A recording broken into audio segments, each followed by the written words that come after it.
Hey guys, so what we're going to get started on after the respiratory system is the endocrine system. So basically the production of hormones and their effect on various tissues and targets throughout the entire body. Super interesting system, super powerful, but the introduction to it was a little lame, a little boring, and pretty factual.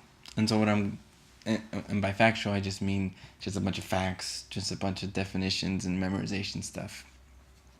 So what I wanted to do is actually take that out of lecture, post it to this video, and have you look at it on your own. And then we're going to try to use this information in class on Wednesday when we talk about applying endocrine system to some really important clinical diseases. So for example, diabetes, growth hormone overproduction, thyroid hormone deficiency or overproduction.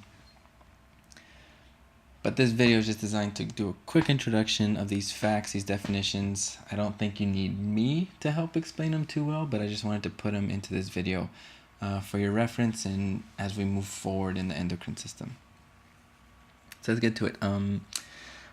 Look over this video. If you have any questions, let me know. But we're just going to keep moving with it once we do this introduction. So chapter 7, endocrine system. Basically what this is, generally speaking, is just a collection of structures, so cells, glands, whose job it is to produce and secrete particular molecules that are directly secreted into the circulation. So that is directly into the bloodstream. And the reason the system is so important is because basically it can affect just about any physiologic organ system. So the heart, the brain, the mammary glands, the ovaries, reproduction, development, growth. And so we'll look at specific cases on Wednesday, but for now we're just going to introduce how the endocrine system works and the various different kinds of hormones.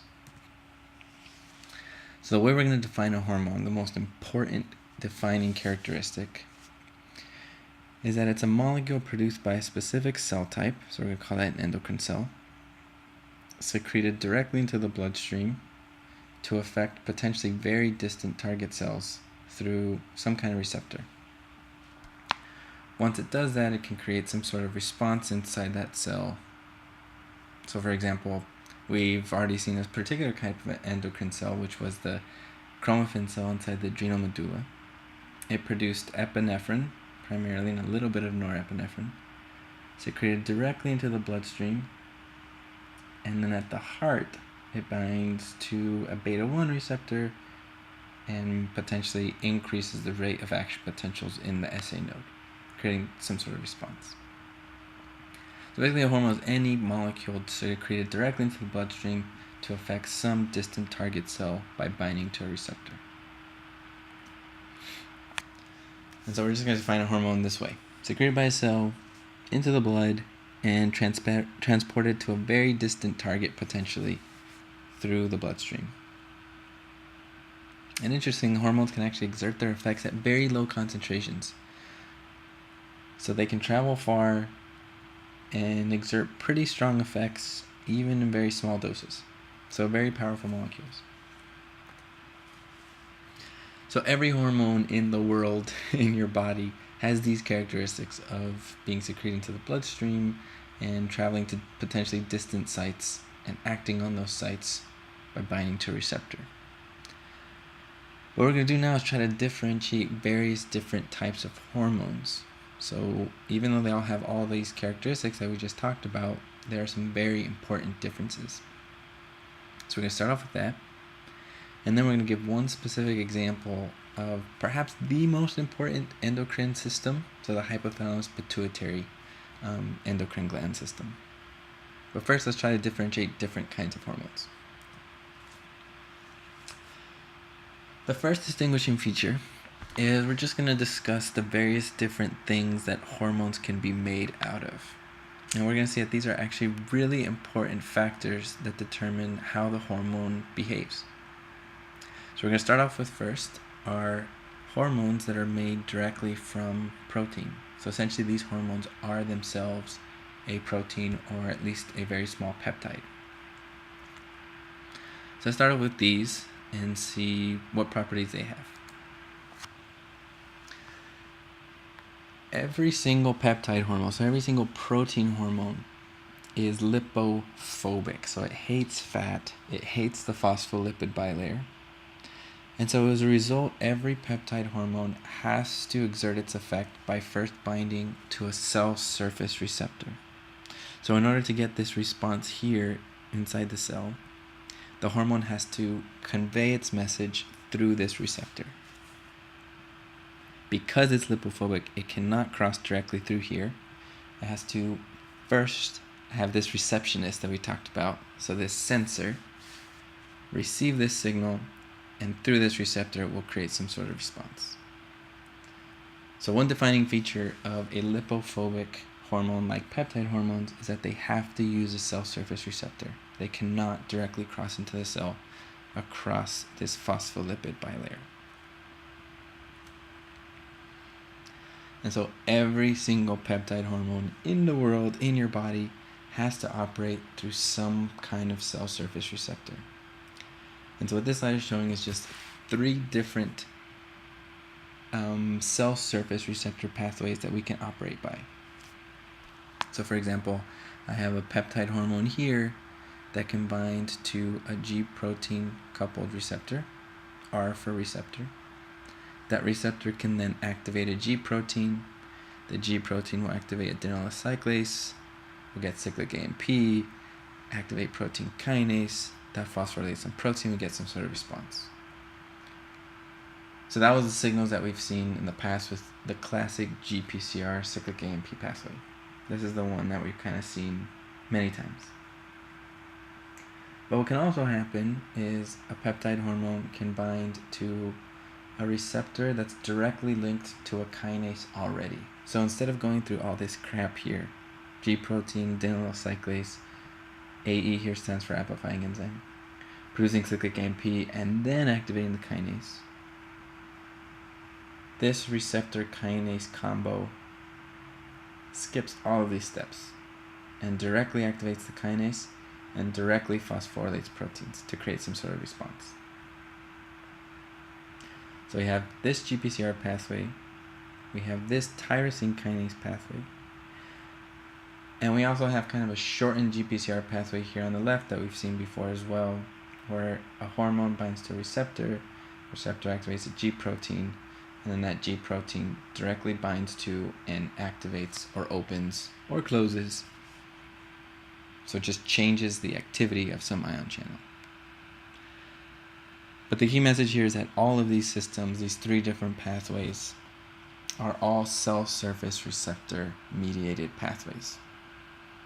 Since these hormones are not lipophilic, they hate fat, they have to use a cell surface receptor no matter how they operate. So that's kind of a summary. Peptide hormones are lipophobic, hate fats. But in addition to that, because they are lipophobic, that means that they are extremely hydrophilic. They hate fats, but they love water. So as a result, they're very water soluble. They love the plasma, so they can just diffuse freely in the blood, no problem at all. And as we mentioned, they must bind to receptors on the cell surface. They may work through cyclic AMP second messenger systems like a GPCR, or directly through tyrosine kinase systems. Alright, so that's a general overview of protein-derived hormones. They are lipophobic, cell surface receptor, and they usually operate through GPCR style cascades. Now what we're going to do is look at a second class of hormones, the ones derived from cholesterol. And these are going to have very different properties simply because they are made of something slightly different. And so if we quickly look at some of the properties of cholesterol, we're going to see why cholesterol-derived hormones are so unique. So this picture here is showing a normal cell membrane, a lipid bilayer. And so we have the fats, these phospholipids here that we've seen before. But embedded in this lipid bilayer are a bunch of cholesterol molecules, shown here in brown. So if you think about it, if these cholesterol molecules are so happy living in the lipid bilayer, that must mean that they are a lot like fats. They love fats.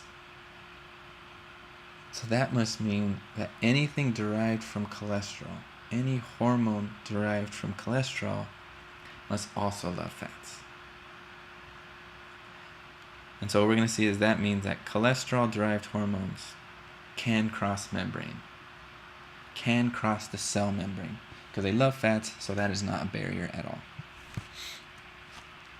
And so in contrast to peptide hormones, steroid hormones love fat, love the lipid bilayer, but they hate water. They are extremely hydrophobic.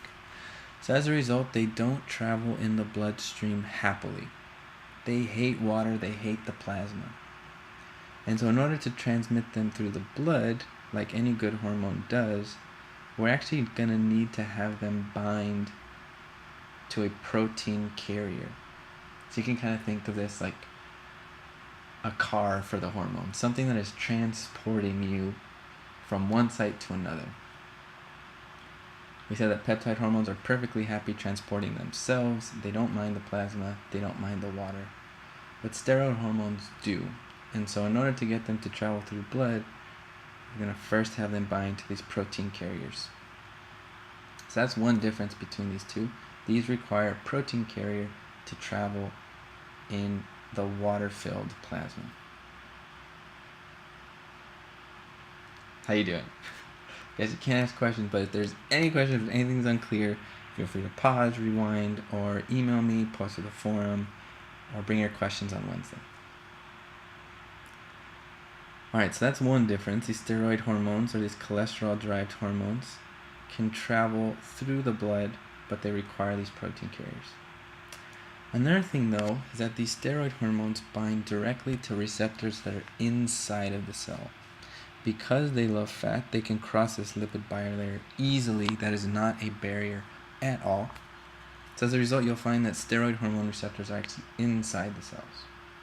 That's another difference between them and peptide hormones.